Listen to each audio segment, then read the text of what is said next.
আজ শিবা ভাবলো যে রেবাকে একটা সারপ্রাইজ দিব, তাই জন্য রেবার কাছে সেইবার যাইতে লাগলো।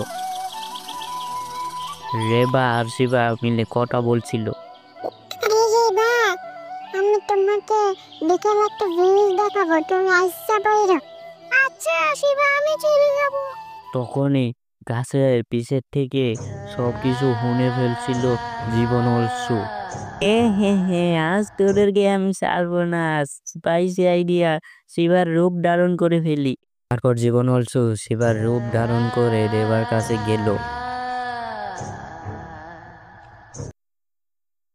আর রেবাকে বলল। আচ্ছা, আমরা এক্ষুনি যাব। পরে তারা দুজন জঙ্গলের মুখ চলল। চিবাক তাকে নিয়ে এসলো একটা জঙ্গলের ভিতরে। তখন রেবা তাকে বলল। শিবা, তুমি আমাকে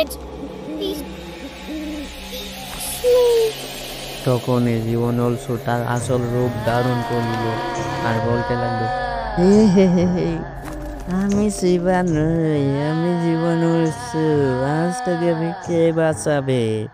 তখনই তাকে একটা গাছের মধ্যে বন্দি করে ফেললো। যে বাসাটি কি হলো এটা জানার জন্য চ্যানেলটা সাবস্ক্রাইব করে দিন আর ভিডিওতে একটা লাইক করে পরে পাঁচ জলদি এসে পড়বে।